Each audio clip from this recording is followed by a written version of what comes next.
Bismillahirrahmanirrahim. Assalamualaikum warahmatullahi wabarakatuh. Alhamdulillahi rabbil alamin wa bihi nasta'in wa nastaghfiruh. Wa na'udzu billahi min sururi anfusina wa min sayyiati a'malina. May yahdihillahu fala mudilla lahu wa may yudlil fala hadiya lahu. Asyhadu an la ilaha illallah wahdahu la syarika lah wa asyhadu anna Muhammadan abduhu wa rasuluh, amma ba'. Yang saya hormati Tuan Imam, Tuan Bilal, pengurusi dan barisan kepimpinan Surah An-Nur, Banda Putri Kelang. Seterusnya ahli qaryah yang dirahmati Allah sekalian. Syukur Alhamdulillah, dengan izin Allah Subhanahu Wa Taala kita bertemu melalui alam maya ini untuk terus menyambung perbincangan kita dalam kitab Jauhar At-Tauhid. Kita masih lagi membincangkan dalam muqaddimah dalam tajuk yang berkaitan dengan ilmu, jahil, dalil ijmali dan tafsiri. Bagi tuan-tuan yang ada kitab, di halaman 31 kita terus merujuk kepada kitab ini. Dalam perbincangan kita sebelum ini, kita telah pun membincangkan apakah yang dimaksudkan ilmu, jahil, dan insya-Allah kita akan merungkaikan apa yang dikatakan tentang dalil ijmali dan tafsili. Yang mudah-mudahan dengan perbincangan ini akan menjadikan kita sentiasa memperbaharui dan memperkukuhkan keimanan kita kepada Allah Subhanahu wa taala. Sebagaimana yang difirmankan oleh Allah Subhanahu wa taala dalam Al-Quran, fa'lam annahu la ilaha illallah.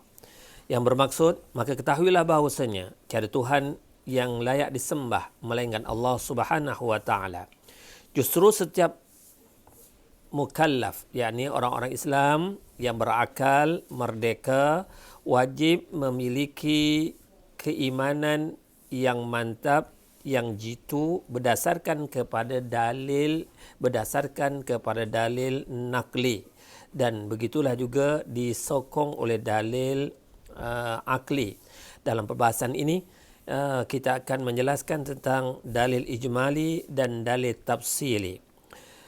Dalil ijmali merupakan sesuatu perkara yang menjadi kewajipan kepada setiap individu Islam untuk menentukan tentang keimanan mereka itu yang benar-benar berdasarkan kepada dalil yang dikatakan sebagai qati', sebagai dalil yang putus, jazam, sebagai dalil yang jazam, yang mengimani kebesaran ketuhanan Allah Subhanahu wa taala, dan membahaskan ilmu tauhid ini secara dalil ijmali adalah merupakan satu kewajipan kepada setiap individu Islam.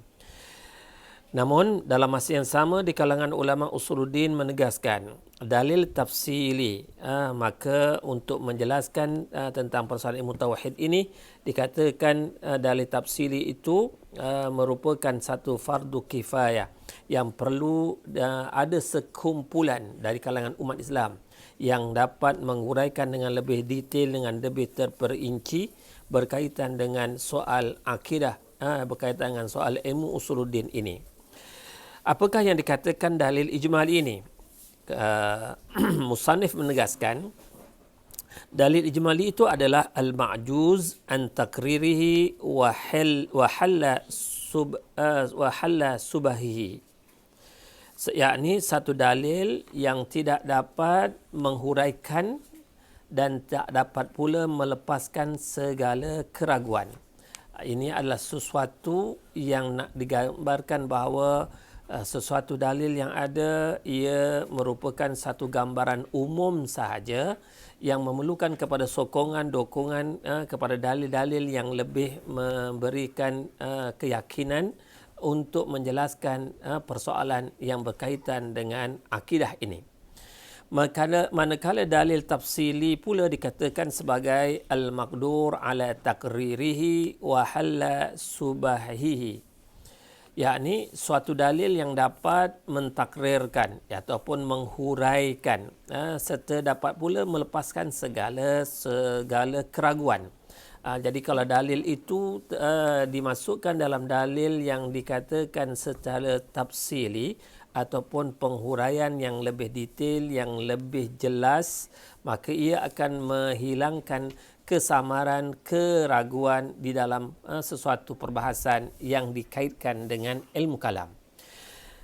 Maka jika seseorang berkata kepada anda, kata musannif, apa dalil atas adanya Allah Ta'ala? Lantas anda pun berkata adanya alam ini.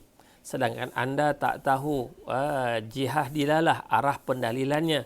Maka ia dikatakan sebagai dalil ijmali. Ini sebagai contoh apabila seseorang itu bertanyakan kepada seseorang, apakah dalil yang ia meyakini tentang kewujudan Allah Subhanahu wa taala?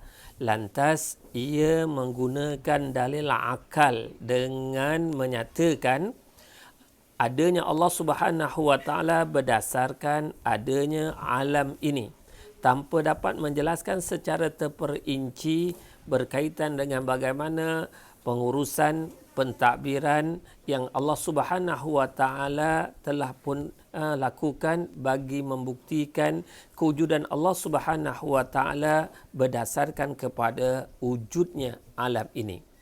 Justru penjelasan seperti ini dikatakan penjelasan secara umum yang memerlukan kepada pendetailan dan penghuraian. Penjelasan secara umum inilah yang dikatakan sebagai sesuatu dalil yang bersifat ijmali, ya. Demikian pula jika anda tahu jihah dilalahnya, maknanya dia tahu arah pendalilannya, namun masih lagi tak mampu untuk melepaskan segala keraguan yang datang atasnya, maka selagi itulah seseorang itu hanya mampu memiliki dalil yang disebutkan sebagai dalil ijmali. Sebagai seorang Islam yang beriman kepada kebesaran keagungan Allah Subhanahu wa taala, wajar bagi seseorang yang beriman kena memiliki sesuatu pegangan dalam prinsip akidah ini disokong oleh dalil yang secara lebih jelas, lebih terperinci dan detail. Yang mudah-mudahan akidah yang ada pada dirinya itu sebagai akidah golongan alim, orang yang berilmu, bukan sebagai orang yang berakidah sebagai akidah orang yang taklid, orang yang menjadi pak turut atau mengikut sesuatu tanpa memiliki hujah ataupun dalil yang boleh menjadikan keimanan ketauhidannya itu benar-benar jazam dan mantap. Seterusnya, kata musannif, adapun jika anda tahu jihah dilalah, yakni arah pendalilannya, dan anda mampu melepaskan segala keraguannya, maka dia adalah dalil tafsili. Maknanya, sesuatu itu apabila dapat dihuraikan secara terperinci, maka ia boleh melepaskan seseorang itu dari sembarang kekeliruan dan keraguan. Maka inilah yang dikatakan seseorang itu telah memiliki dalil tafsili. Sebagai contoh, apabila ditanyakan kepada seseorang, apa dalil atas adanya Allah Ta'ala? Lantas anda berkata, adanya alam ini. Dan anda tahu arah pendalilan, yakni dari segi baharunya, kemungkinannya atau kedua-duanya, serta dapat melepaskan segala keraguannya, maka dialah yang dikatakan sebagai dalil tafsili. Untuk makluman kita bersama, seseorang yang menyatakan bahawa wujudnya alam ini bagi membuktikan wujudnya Allah Subhanahu wa taala, ia dapat memberikan sesuatu perbezaan. Wujudnya alam ini alam bersifat baharu. Wujudnya Allah Subhanahu wa taala Allah yang bersifat qadim, sejak azali. Wujudnya alam ini ada permulaan dan pengakhirannya. Wujudnya Allah Subhanahu wa taala tanpa permulaan, tanpa pengakhiran. Huwal awwal wal akhir. Wujudnya alam ini memerlukan unsur, ada sebab musabab kewujudannya. Kewujudan Allah Subhanahu wa taala tanpa memerlukan unsur, tanpa unsur tempat, masa dan keadaan. Apabila seseorang itu dapat menjelaskan tentang hal-hal berkenaan, maka ia telah pun memiliki dalil tafsili dalam menjelaskan kewujudan Allah Subhanahu wa taala. Dalil tafsiri ini akan menjadikan seseorang itu memiliki keimanan yang berdasarkan kepada keyakinan yang jazam dalam mengimani kewujudan, ketauhidan Allah Subhanahu wa taala. Ia akan menjadi dikategorikan sebagai orang yang memiliki ilmu yakin, orang yang telah pun memiliki keyakinan dalam keilmuan tauhidnya itu dalam mentauhidkan Allah Subhanahu wa taala. Berbeza dengan orang yang hanya sekadar mengikut-ikut atau menjadi pak turut yang diistilahkan sebagai taklid. Islam, di kalangan para ulama Islam membahaskan dalam persoalan taklid ini, adakah orang yang bertaklid itu diterima keimanannya ataupun orang yang bertaklid itu dipersoalkan status keimanannya. Walaupun tak dinafikan, ada di kalangan para ulama yang membahaskan keimanan orang seperti ini masih diterima keislamannya, namun di kalangan para ulama tetap menegaskan bahawa adalah lebih utama bagi seseorang Muslim itu memiliki dalil, memiliki nas ataupun dalil yang menyokong keyakinannya kepada ilmu tauhid ini. Sekurang-kurangnya mereka itu perlu memiliki dalil ijmali. Seterusnya kata musannif, maka berkatalah anda di dalam mentakrirnya berdasarkan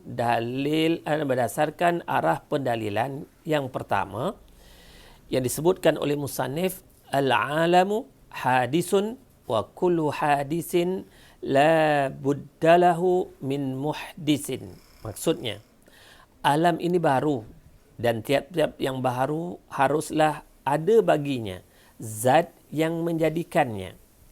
Inilah yang nak dimaksudkan seseorang itu meyakini tentang wujudnya alam ini sebagai benda yang makhluk yang baharu, benda yang baharu, dan dia memerlukan kepada Maha Pencipta yang menjadikan zat yang baharu ini, alam yang baharu ini. Manakala arah pendalilan yang kedua pula mengatakan al-alamu mumkinun wa kullu mumkinin la buddalahu min sani'in. Alam ini benda yang mungkin dan tiap-tiap yang mungkin haruslah ada baginya zat yang menjadikan. Alam ini boleh ataupun harus diwujudkan dan harus juga untuk ditiadakan. Setiap sesuatu yang harus untuk diwujud atau dijadikan di sisi Allah Subhanahu wa taala juga adalah bagi Allah Subhanahu wa taala di sisinya harus untuk menjadikannya ataupun tidak menjadikannya. Maknanya samalah dengan kedudukan kita sebagai manusia. Kita adalah sesuatu yang bersifat makhluk yang mungkin di sisi Allah Subhanahu wa taala. Sama ada Allah Subhanahu wa taala nak mewujudkan kita ataupun Allah Subhanahu wa taala tidak ada kehendaknya untuk mewujudkan kita, di sisi Allah Subhanahu wa taala adalah sifatnya harus di sisi Allah Subhanahu wa taala. Justru dengan kewujudan kita sekarang ini, wajar untuk kita syukuri nikmat yang telah Allah Subhanahu wa taala kurniakan kepada kita. Bagi kita mensyukuri nikmat tersebut, hendaklah kita terus mentaati segala yang diperintahkannya dan meninggalkan segala yang ditegah, yang dilarang di sisinya. Dan begitulah yang ditegah, yang dilarang di sisi utusannya Nabi kita Muhammad sallallahu alaihi wasallam. Justru mudah-mudahan apabila kita menjadi makhluk yang sentiasa mentaati Allah Subhanahu wa taala, kita akan sentiasa menjadi makhluk yang sentiasa diredai dan diredai di sisi Allah Subhanahu wa taala. Seterusnya dalam membahaskan tentang dalil secara tafsir ini juga kata musannif, sedangkan berdasarkan kepada jihad dilalah, yakni arah pendalilan yang ketiga, anda akan menyatakan al-alamu hadisun mumkinun wa kullu hadisin mumkin la buddalahu min muhdisin. Maksudnya alam ini adalah baru lagi mungkin, dan tiap-tiap yang baru lagi mungkin haruslah ada baginya zat yang menjadikannya. Ya, jadi penjelasan yang ada ini untuk menegaskan lagi kepada kita bahawa selagi mana makhluk, sama ada namanya itu bumi, langit, manusia, haiwan, tumbuh-tumbuhan, dan segala-gala yang ada yang kita dapat lihat, yang kita dapat rasa, yang kita dapat dengar, segala-galanya itu adalah sesuatu yang dikategorikan sebagai makhluk yang bersifat baharu, lagi mungkin diwujudkan dan juga mungkin untuk tidak diwujudkan. Jadi setiap sesuatu yang baru lagi mungkin itu adalah sesuatu yang memerlukan adanya zat yang menjadikannya, yakni Allah Subhanahu wa taala. Justru itu inilah pegangan yang dipegang oleh akidah Ahlussunnah wal Jamaah, bahawa makhluk ini semuanya bersifat baharu, dan setiap yang bersifat baharu itu mungkin kewujudannya, dan setiap yang bersifat baharu dan mungkin kewujudannya ini memerlukan kepada Maha Pencipta. Sesuatu yang berlaku, yang terjadi, yang wujud tak mungkin ataupun mustahil. Wujudnya itu secara kebetulan, atau kewujudannya itu tanpa memerlukan pencipta. Ini adalah sesuatu yang mustahil. Sesuatu yang ada segala-galanya tertakluk kepada kehendak, iradah, ilmu dan kudrah Allah Subhanahu wa taala. Termasuklah apa yang sedang kita alami sekarang ini.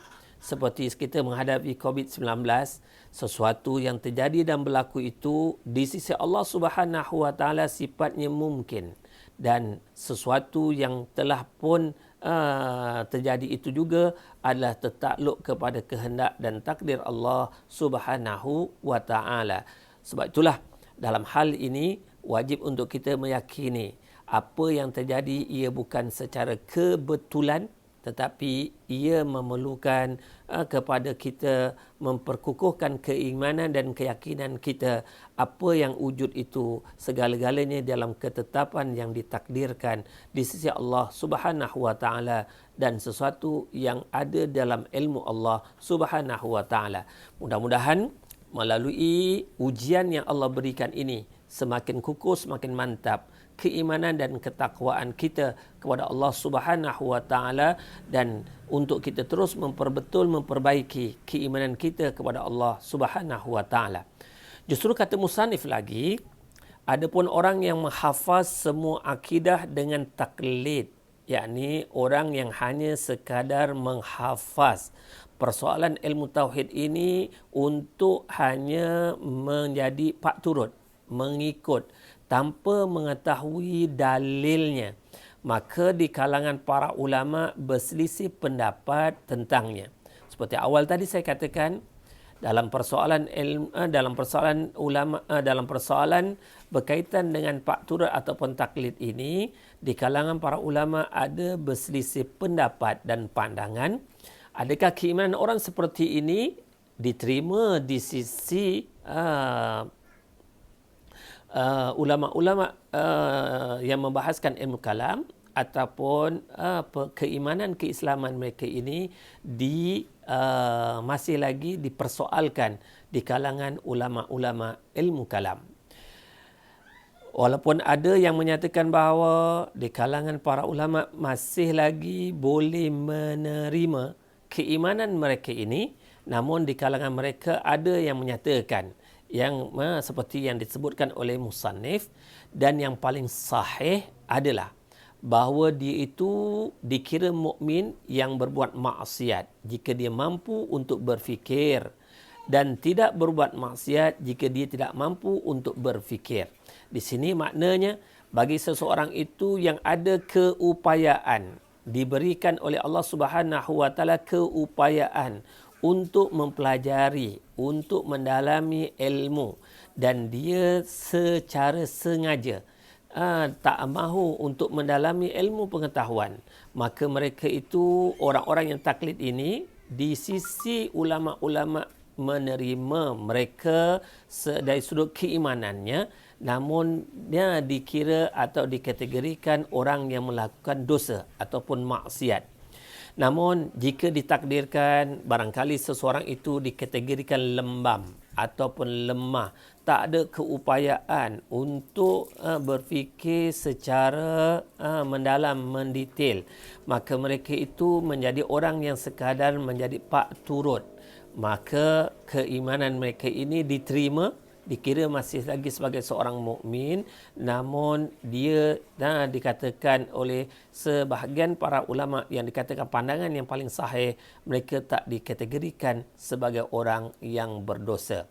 Justru sama-sama kita renung diri kita, di manakah kedudukan kita. Saya yakin dan percaya Allah telah mentakdirkan kita semua ini sebagai seorang insan yang diberikan anugerah kecergasan akal, kewarasan minda, untuk kita mendalami dan mencari ilmu.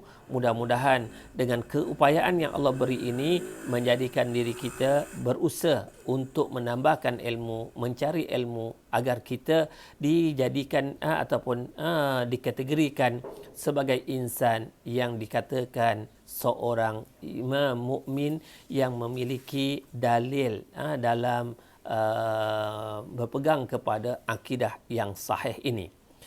Manakala pendapat lain mengatakan bahawa dia itu tidaklah berbuat maksiat secara mutlak, yakni baik sama ada dia mampu berfikir ataupun tidak, maka pendapat yang kedua ini dikatakan mereka itu tidak termasuk orang yang berdosa.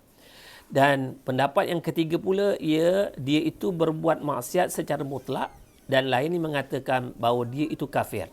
Ini pendapat yang menyatakan lebih keras lagi, orang yang tidak memiliki dalil dalam membahaskan ilmu tauhid dan ketuhanan Allah Subhanahu wa taala ini, mereka itu dikategorikan orang-orang yang ingkar kepada Allah Subhanahu wa taala.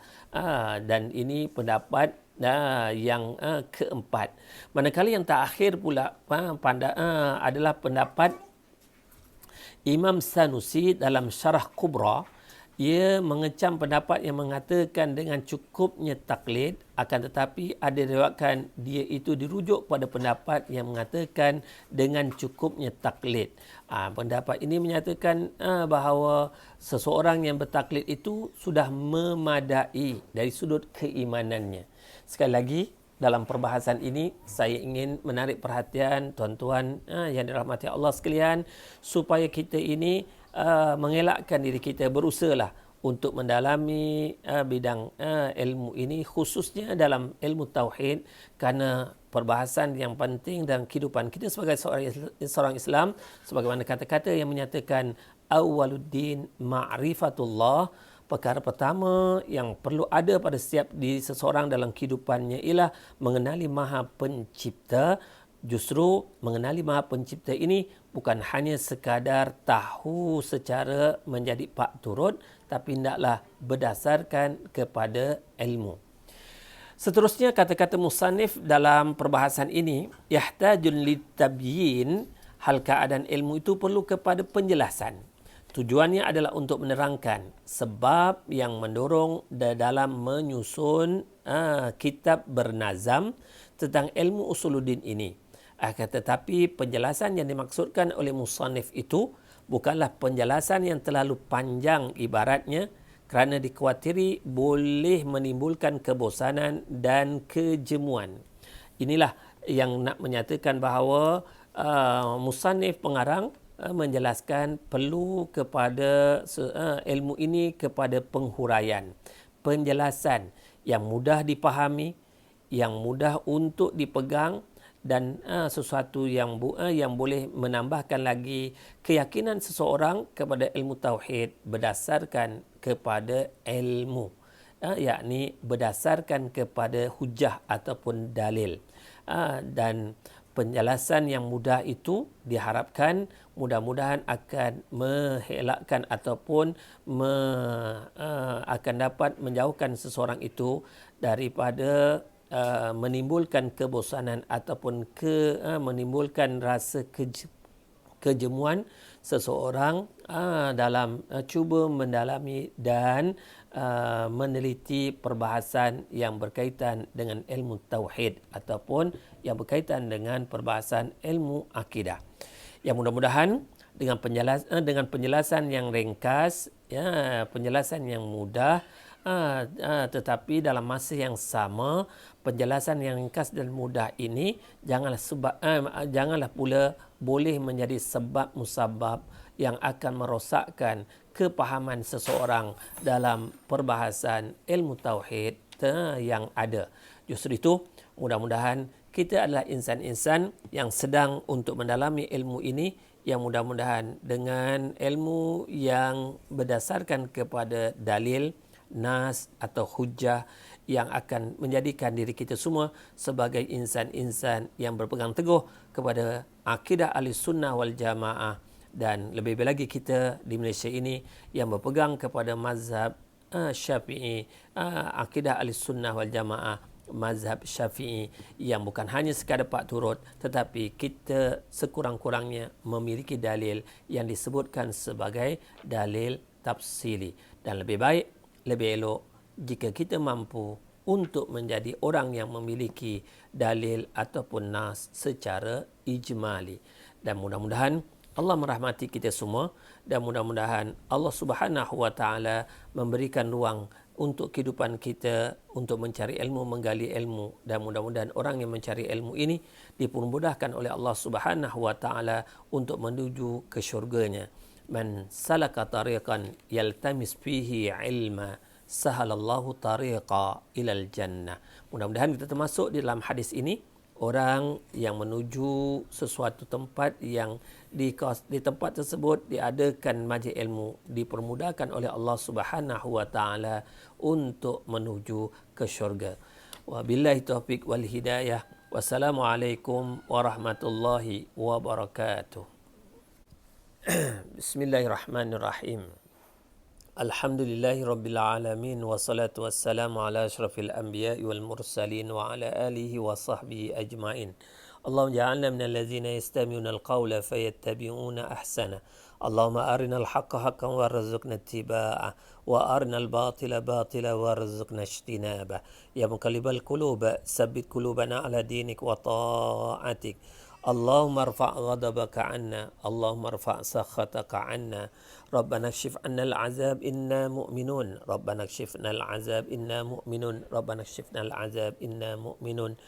Ya dafi'al bala' ya Allah, idfa' 'anna min kulli bala'in wa hammin wa ghammin wa ghala'in wa dhaiqin wa karbin والفحشاء ما ظهر منها وما بطن. ربنا ظلمنا أنفسنا وإن لم تغفر لنا وترحمنا لنكونن من الخاسرين.